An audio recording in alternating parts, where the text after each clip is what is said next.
Hi guys, Lindsay here with Storybrook Family Farm. So today I want to show you guys something that I do in the fall time to greatly help my springtime garden and my summer garden.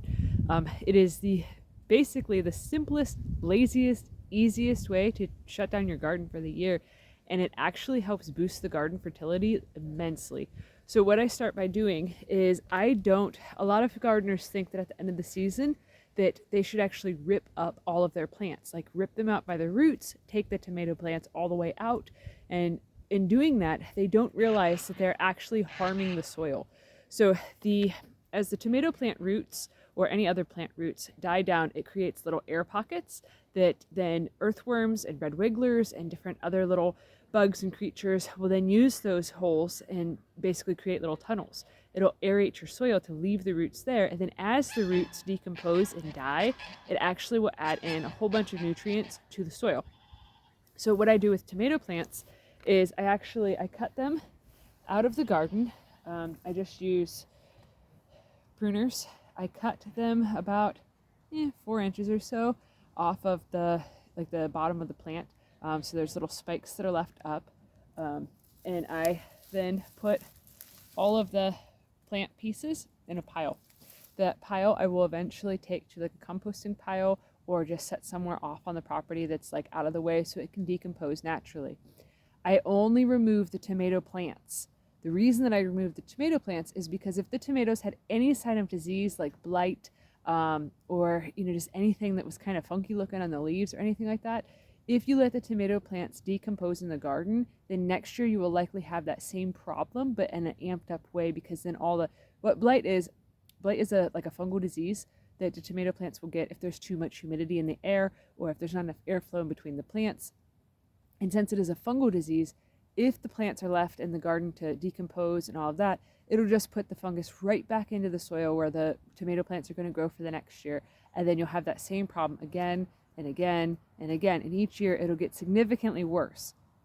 I know this because I did that. A couple years ago when we lived in town, I thought, oh yeah, I'll just do this method with everything because it worked really well with other things that I had tried. We had a little bit of a blight issue that year, but it was like very minuscule, and I was like, it'll be fine.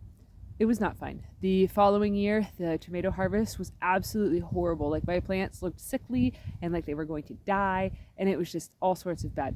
So then after that, I made sure that I continuously just pulled it all out. So the reason that I leave spikes about 4 inches or so high, or you could do 6 inches, it really doesn't matter, is so then that way different bugs, the tomato plant stems will get hollowed out. Different bugs will actually build nests inside of. Wind is really chilly. It's a dreary, windy, like 50-degree day, so it feels very, very cold. But so those little hollowed out stems will actually serve as a lot of like habitat for native pollinators, solitary bees, and different beneficial insects for the garden. And it really doesn't take up much space to just leave a little spike of a plant. So I do that with the tomato plants, and then what I do with pepper plants and bean plants is I'll come over here. Here is some of the sweet peppers. So what I do, let me set up the tripod so I don't have to hold you guys, is I will take the plant and I will make cuts of the plant, and I will literally just take the time to mulch the plant right into the garden bed. I will do this with all of the plants, leaving that same like 4-inch spike, and I will literally just go through and cut the plant into bits and pieces to create a nice looking mulch. Well, it doesn't look nice, but it is nice. And then this mulch, as it breaks down in the future, it will end up making it so that way weeds are suppressed in the garden. It'll also add soil nutrients. And the cool thing about gardening and about nature in general is that nature is very modest. So anytime that the soil is exposed, different plants and different seeds and different like vining things and just different stuff will basically be invited to come and take host over that land to cover the soil, because the sun is actually very damaging to soil. So it's very good to always use some sort of mulch to protect the soil.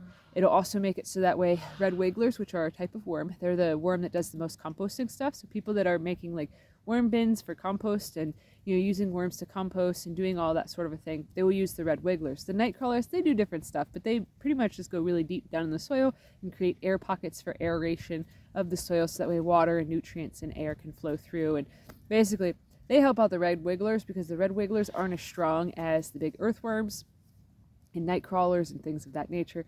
So the red wigglers then will come in and they will eat away at different stuff, poop all over the place, and make really fantastic soil. They will also help break down a bunch of different things. But so then after you do that with your mulching of your plants, I always come through, because we have a garden, but we also have a lot of animals and stuff. So we have an abundance of used hay, of spent hay from the goats, and then the chickens also use the hay as bedding. I then will come through and I will take the hay that is spent. So there's spent hay basically means that it's not good for anything.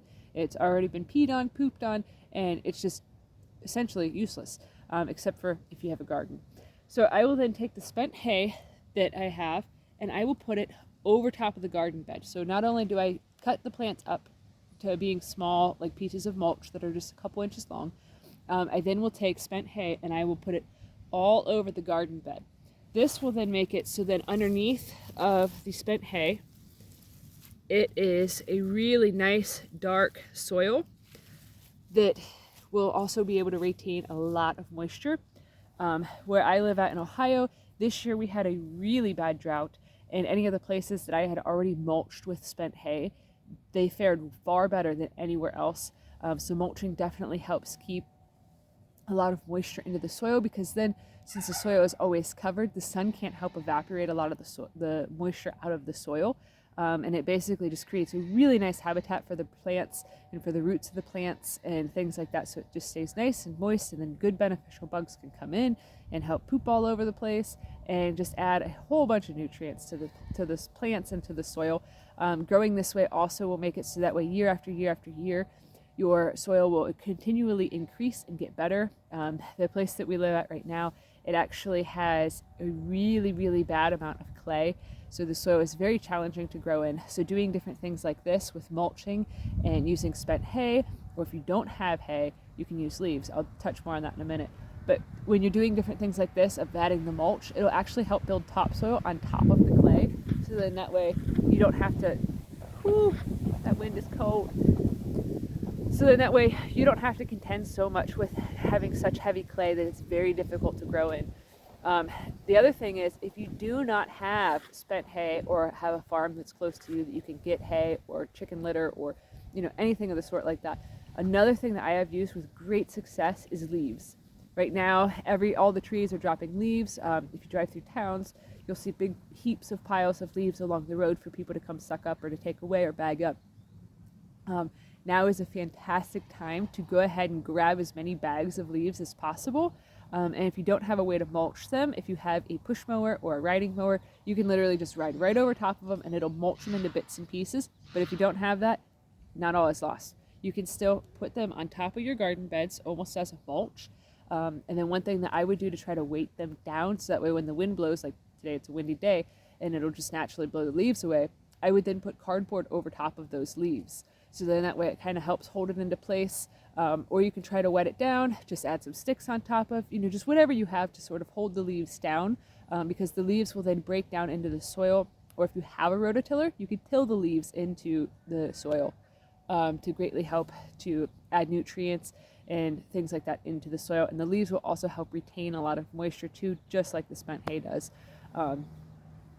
So that is what I would highly recommend you do. And it makes a world of a difference in the garden. And then it also makes it so a lot of the difficult weeds are suppressed, so you don't have such a hard time battling weeds constantly. So yeah, if you're enjoying this content, please give this video a thumbs up, share it with your friends on social media, and if you haven't already, please subscribe to help us grow. We'd greatly appreciate it. All right, thanks for watching. Have a good one, guys.